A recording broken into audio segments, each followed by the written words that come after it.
మా latest videos కోసం మా ఈ తెలుగు న్యూస్ ఛానల్ సబ్స్క్రైబ్ చేసి గంట సింబల్ యాక్టివేట్ చేసుకోండి. రేపు శుక్రవారం రాత్రి పడుకునే ముందు రూపాయి బిళ్ళను అక్కడ పెట్టండి చాలు. తెల్లారేసరికి డబ్బే డబ్బు. శుక్రవారానికి మన హిందూ సాంప్రదాయంలో ఎంతో విశిష్టత ఉంది. లక్ష్మీదేవికి ఇష్టమైన రోజు. ఈ పవిత్రమైన రోజున మీ జీవితంలో ఉన్న సమస్త కష్టాలను, కన్నీళ్లను, ఆర్థిక ఇబ్బందులను తొలగించుకోవడానికి ఒక అద్భుతమైన శక్తివంతమైన పరిహారం గురించి చెప్పబోతున్నాను. దీనికోసం మీరు ఖర్చు పెట్టాల్సింది కేవలం ₹1 బిళ్ళ మాత్రమే. అవును, మీరు విన్నది నిజమే. ఆ ₹1 బిళ్ళతో మీ తలరాతను మార్చుకోవచ్చు. ఈ పరిహారాన్ని రాత్రి 12 గంటల్లోపు చేస్తే చాలు. మీ కష్టాలన్నీ తొలగిపోయి మీ ఇంట్లోకి ధన ప్రవాహం మొదలవుతుంది. ఇప్పుడు మనం దాని గురించే వివరంగా తెలుసుకుందాం. అంతకన్నా ముందు ఒక పురాణ కథను విందాము. ఫ్రెండ్స్, మా వీడియో నచ్చితే లైక్ చేసి షేర్ చేయండి. అలాగే మా ఛానల్ని కూడా సబ్స్క్రైబ్ చేసుకుని మాకు సపోర్ట్ చేయండి. ఈ కథను ధ్యాస పెట్టి వినండి చాలు. మీ జీవితం మారిపోతుంది. మీ దశ తిరిగిపోతుంది. అమ్మవారి కరుణ కటాక్షాలు లభిస్తాయి.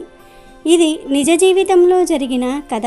ఈ కథను విన్నా, ఎవరికైనా వినిపించినా లేదా మీరే ఎవరికైనా చెప్పినా కోటి జన్మల పుణ్యఫలం వస్తుంది. ఇక కథను విందాం. శక్తి పీఠాలలో మధుర మీనాక్షి ఆలయ పీఠం ముఖ్యమైంది. మీనా లాంటి అందమైన విశాల నేత్రాలతో ఒకే ఒక్క మరకత శిలతో అమ్మవారి విగ్రహం చెక్కి ఉంటుంది. ఆకుపచ్చ నీలం కలగలిపిన మరకతమనే శరీర కాంతి అమ్మ ప్రత్యేకత. మధురను పాలించే పాండ్యరాజులంతా మీనాక్షిని ఆడపడుచుగా, కులదేవతగా ఆరాధిస్తారు. దేవీ భాగవత పురాణంలో మణిద్వీప వర్ణనల ఆ ఆలయాన్ని పాండ్యరాజులు రూపొందించారు. చతుష్టషష్ఠి కళానీలమైన మీనాక్షి రాత్రి వేళల్లో ప్రాణహింసకు పాల్పడేది. ఆమెను శాంతింపచేయడానికి దేశం మొత్తం మీద వేద పండితులు, ఋద్వికులను పిలిపించిన పాండురాజులు యజ్ఞాలు, యాగాలు, పూజలు, జపహోమాలు అన్నీ చేయించారు. కానీ ఆ పూజలు చేసిన వారినే కబలించి వేసింది అమ్మవారు.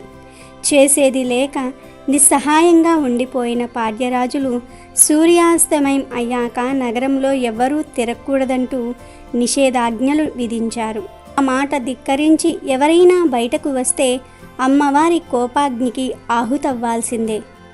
అక్కడ క్షేత్రపాలకుడు, అమ్మవారి అర్ధభాగమైన సుందరేశ్వరుడు అనగా శివుడు కూడా అంతా చూస్తూ ఉండిపోయాడు. దేవేరి ప్రవృత్తి మార్చడానికి ఏమీ చేయలేకపోయాడు.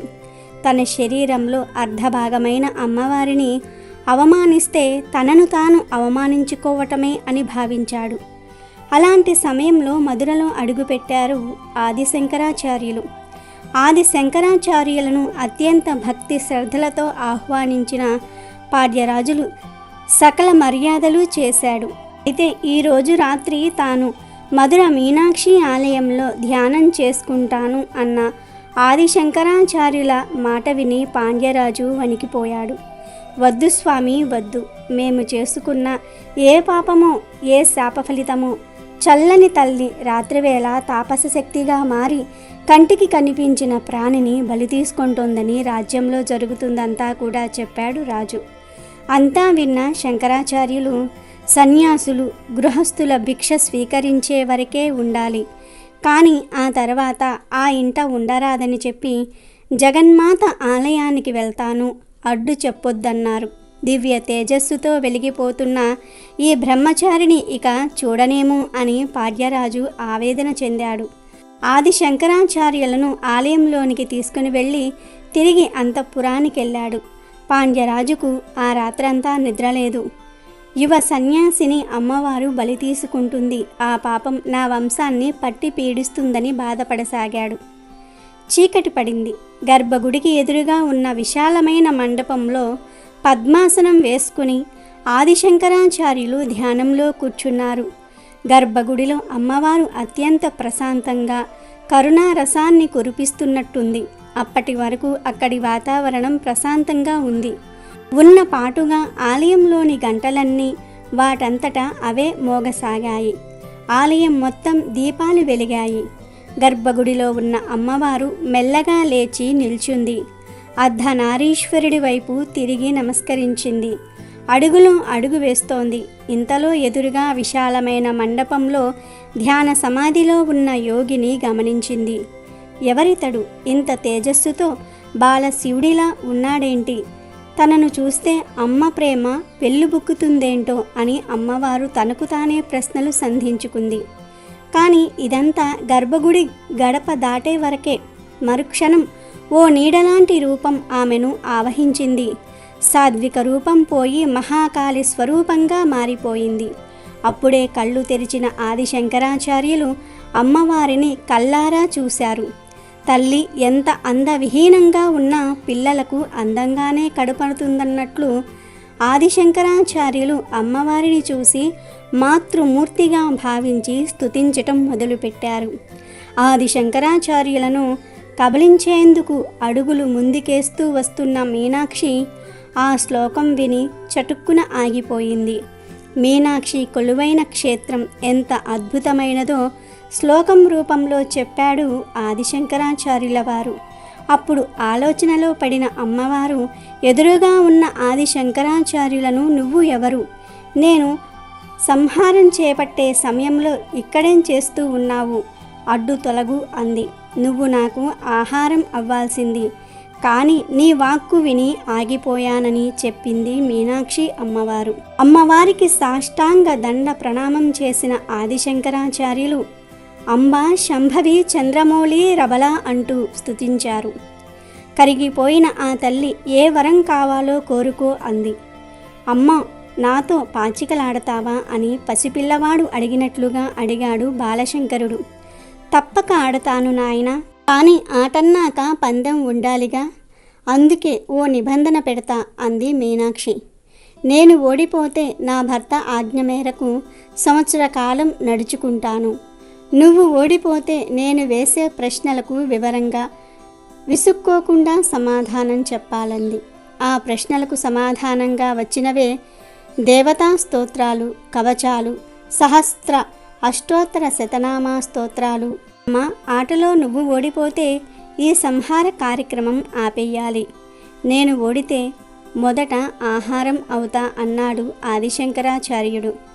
అదే సమయంలో పరమేశ్వరుడి నుంచి ఓ కాంతి కిరణం మెరుపులా వచ్చి ఆదిశంకరునిలో ప్రవేశించటం ఆ తల్లి గమనించలేదు. తర్వాత పాచికలు సృష్టించిన అమ్మవారు, చిన్నవాడివి కదా, ఆట మొదలుపెట్టు అంది.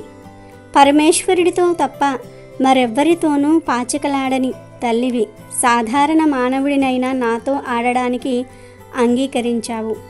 అందుకని ఈ రాత్రి జరుగుతున్న వర్తమాన కాలం చాలా విలువైంది, మహత్తరమైంది అన్నారు శంకరాచార్యులు.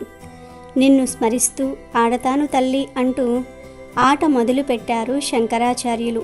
సృష్టి స్థితి లయాలను నేను నిర్వహించగలనన్న గర్వంతో ఉన్న ఆ తల్లి కళ్ళల్లో చూపుల్లో ఎరుపుదనం, అహం కనిపించాయి. విజయం నాదే కదా అంది మీనాక్షి అమ్మవారు. పరాజయం ద్వారా పొందిన అవమానం, దైన్యం దైవం యొక్క పాదాలను పట్టుకునేలా చేస్తుంది. ఇది మాత్రం విజయం కాదా తల్లి అన్నాడు ఆదిశంకరాచార్య భక్తి పారవస్యంతో అమ్మవారికి మొక్కుతూ. అమ్మవారు దిగ్భ్రాంతి చెందింది. నాయన, నీ ప్రతి అక్షరం ఒక కవిత్వమే, ఆ ప్రతి కవిత స్తోత్రమే, ఆ స్తోత్రం ప్రతిదీ శృతి సమ్మతమై వేదమే, వేదవాణి అయి అలలారుగాక అని దీవించింది.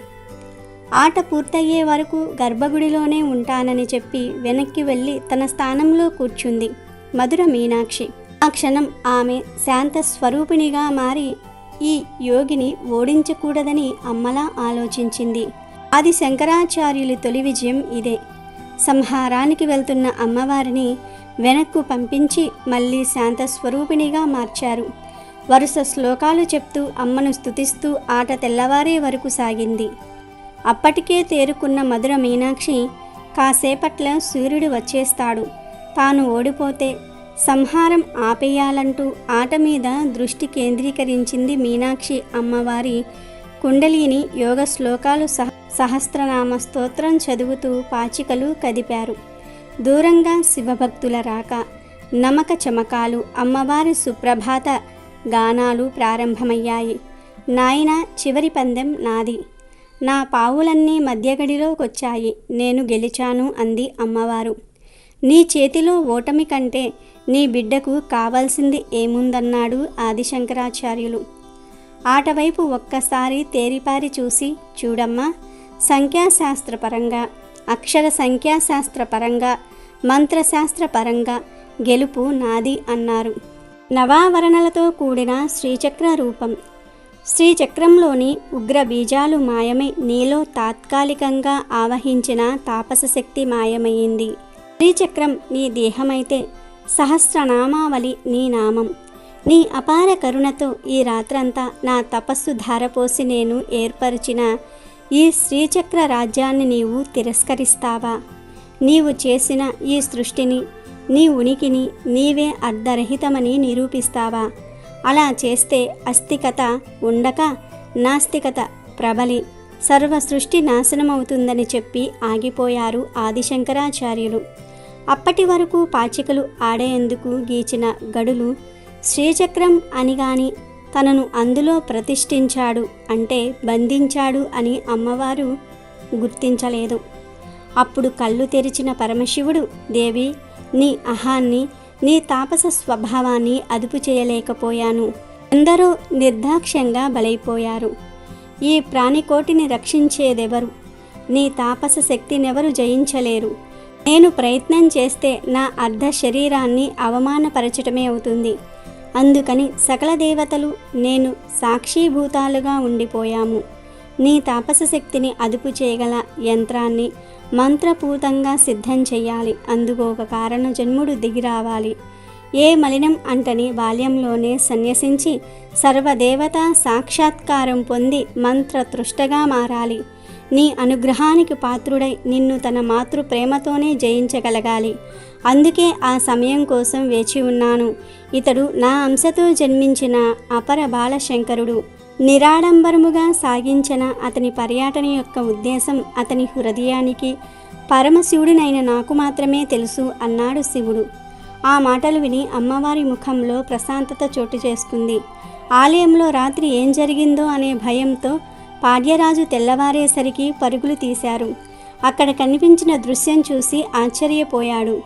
శ్రీచక్రానికి కాస్త దూరంలో నిల్చున్న పార్వతీ పరమేశ్వరులను స్తుతిస్తూ ఆదిశంకరాచార్యులు కనిపించారు. అప్పుడు పరమేశ్వరుడు, ఆదిశంకరుల శ్రీచక్ర ప్రతిష్టతో మీ ఇంటి ఆడపడుచునైన మీనాక్షి ఇక రాత్రివేళ తాపస శక్తిగా మారదని పాడ్యరాజుకు అభయం ఇచ్చి మాయమైపోయారు. అందుకే శ్రీచక్రాన్ని దర్శించిన, స్మరించిన న్యాయబద్ధమైన, యోగ్యమైన అర్హతున్న వారికి సర్వ కోరికలు నెరవేరుతాయంటారు. ఆదిశంకరులు చిత్రించి ప్రాణ ప్రతిష్ఠ చేసిన శ్రీచక్రం మధుర మీనాక్షి ఆలయంలో భూమిలోనికి వెళ్ళి ప్రతిష్ఠితమైపోయింది. అందుకే ఆ ప్రాంతంలో మోకరిల్లిన ఏదో దివ్యశక్తి ఆవహించినట్టే ఉంటుందంటున్నారు భక్తులు. ఈ కథను విన్నా, ఎవరికైనా చెప్పినా కోటి జన్మల పుణ్యం వస్తుంది. ఇక వీడియోలోకి వస్తే, శుక్రవారం అంటేనే లక్ష్మీదేవికి ప్రీతికరమైన రోజు. ఆ రోజున మనం చేసే చిన్న ప్రయత్నం కూడా అమ్మవారిని ప్రసన్నం చేసుకునేలాగా చేస్తుంది. ఈ పరిహారం కోసం మీరు చేయవలసిందల్లా శుక్రవారం రాత్రి పడుకునే ముందు ఒక కొత్త రూపాయి నాణ్యాన్ని తీసుకోవాలి. దానిని ముందుగా గంగాజలంతో లేదా శుభ్రమైన నీటితో కడిగి ఆరబెట్టాలి. అనంతరం కుంకుమను నీటితో కలిపి ఒక పేస్ట్ లాగా తయారు చేసుకోవాలి. ఆ రూపాయి బిళ్ళను ఈ కుంకుమ పేస్ట్లో పూర్తిగా ముంచి తీయాలి. ఆ తర్వాత దానిపై పసుపుతో ఒక చిన్న బొట్టు పెట్టాలి. పసుపు, కుంకుమలు లక్ష్మీ స్వరూపాలు కాబట్టి ఆ నాణానికి ఇప్పుడు ఒక తాంత్రిక మరియు ఆధ్యాత్మిక శక్తి సిద్ధిస్తుంది. ఇలా సిద్ధం చేసిన నాణాన్ని మీ 2 అరచేతుల మధ్య ఉంచుకుని కళ్ళు మూసుకుని మీ మనసులోని కోరికను బలంగా సంకల్పం చేసుకోవాలి.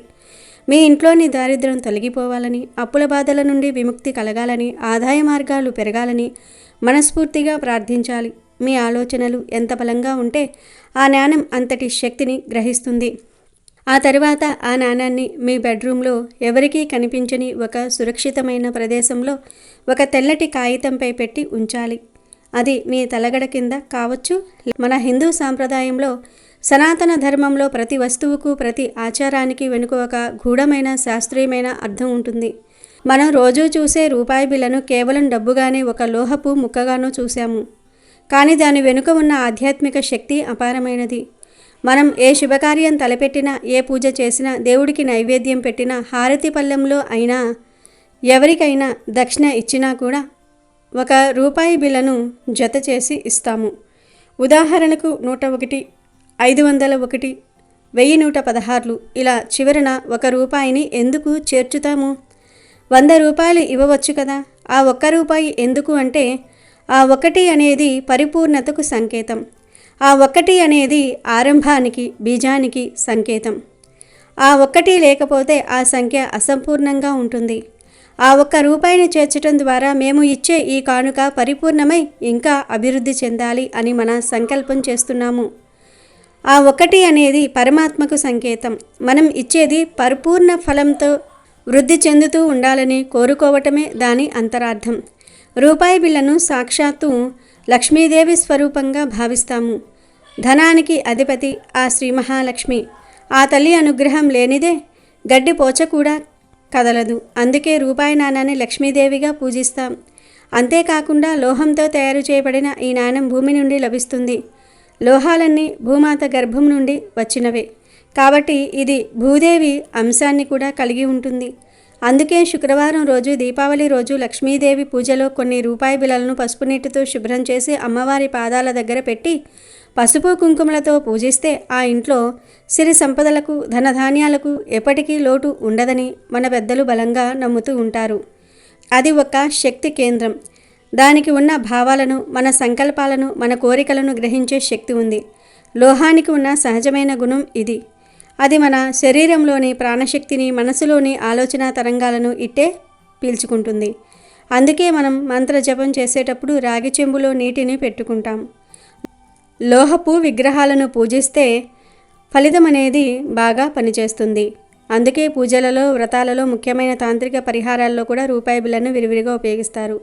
మన దగ్గర ఉంటే ధైర్యాన్ని ఇస్తుంది. దాన్ని మనం దైవ కార్యాలకు ఉపయోగిస్తే పుణ్యాన్ని ఇస్తుంది. అంతటి మహిమాన్వితమైనది రూపాయి బిళ్ళ. ఇక తెల్లవారిన తర్వాత అంటే శనివారం ఉదయం సూర్యోదయానికి ముందే నిద్రలేచి స్నానాదులు ముగించుకుని ఆ నాణాన్ని బయటకు తీయాలి. ఆ నాణాన్ని శుభ్రంగా కడిగి దానిపై ఉన్న పసుపు కుంకుమలను తీసివేసి ఆ నాణాన్ని తీసుకుని వెళ్ళి ఎవరైనా యాచకులకు లేదా పేదవారికి దానంగా ఇవ్వాలి.